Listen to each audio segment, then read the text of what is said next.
los temas de los consejeros del INE, entre otros, pues requieren de 2/3 partes, y ahí sí está muy lejos el grupo mayoritario de tener las 2/3 partes. Creo que va a ser un gran esfuerzo el que tendrá que realizar el grupo mayoritario, y en específico su coordinador. Pongamos el ejemplo de Tula, pues ahí está una refinería, pero también ahí está el daño ecológico que se le genera a la localidad, la destrucción de las calles, la necesidad de habitación, la necesidad de seguridad. La entrevista con Pedro Ferriz de Con. Central FM. Equilibrio. Bueno, y tengo el gusto de platicar con Rubén Moreira, presidente de la Junta de Coordinación Política en la Cámara de Diputados y también coordinador del grupo parlamentario del Partido Revolucionario Institucional. Rubén, ¿cómo estás? Buenos días. Muy buenos días, Pedro. A la orden y agradecido por la llamada. Pues al contrario, no sé si dormiste, pero me imagino que te habrás recuperado un poco después de tantas horas, 50 horas de discusiones que a veces iban desde lo iracundo hasta la banalidad, ¿no? Bueno, y entre insultos, desdenes y falta de ganas de discutir con argumentos, que creo que es lo más terrible, ¿no? Que no se pueda discutir con argumentos y se deseche pues levantando la mano porque hay una orden de hacerlo.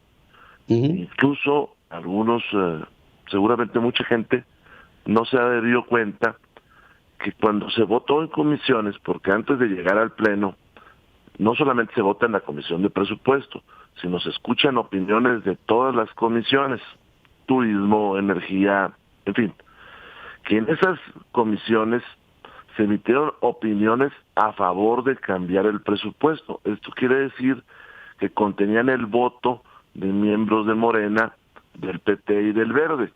Y pongo el ejemplo de la Comisión de Turismo, donde la Comisión de Turismo saca una opinión para crear de nueva cuenta el Fondo de Pueblos Mágicos. Y lo mismo sucede con la de Agricultura y sucedió con algunas otras.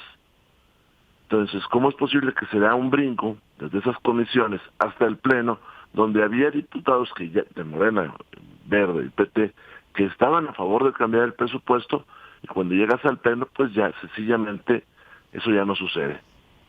Sí, cambiaron de opinión. Ahora, todo esto trae una consecuencia que yo creo que vamos a tener que ver pronto, que va a ser la ley de la industria eléctrica. ¿Por qué se escuchaban voces que decían que Morena y sus aliados se habían encargado de sepultar a la ley de la industria eléctrica? O sea, ¿qué le da la fortaleza a la oposición para decir que esta ley ya está sepultada? Bueno, hay una circunstancia. El presupuesto se vota por mayoría simple, vaya, es decir, pasando 251 diputados, pues la ley ya, el presupuesto, perdón, ya cuenta.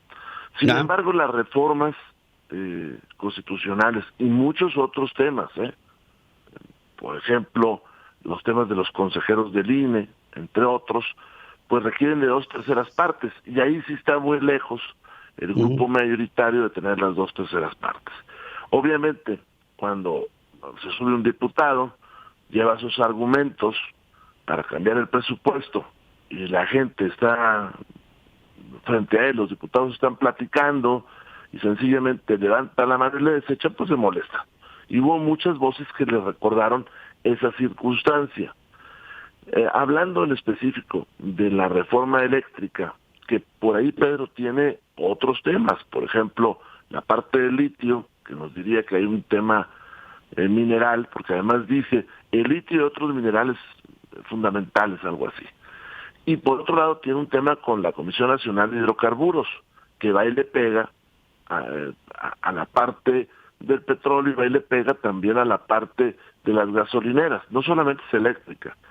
Pues obviamente el disgusto de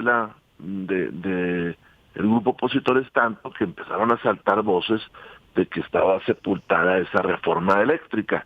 Creo que va a ser un gran esfuerzo el que tendrá que realizar el grupo mayoritario y en específico su coordinador para tratar de nueva cuenta abrir la puerta para la discusión. No estoy hablando para la aprobación, para la discusión. Y todo esto Pues yo creo que el ambiente no podría estar más enrarecido en el Congreso. Veo que hay el crecimiento de un fanatismo por el liderazgo y veo también que hay un dogmatismo que está condenando al país a que en el 2022, Rubén, tengamos un año muy comprometido para municipios y para estados de la República que van a recibir menos recursos.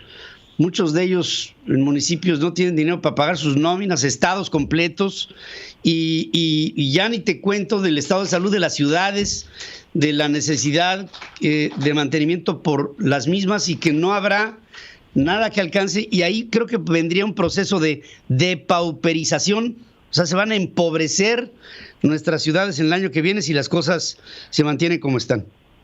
En efecto, tienes toda la razón en las dos situaciones que transmites. Por un lado, hay un círculo pues pernicioso, perverso, de generación de una polarización del país, que llega a tintes pues de fanatismo, ¿no? Y tiene sus expresiones plásticas, digamos, en la Cámara, ¿no?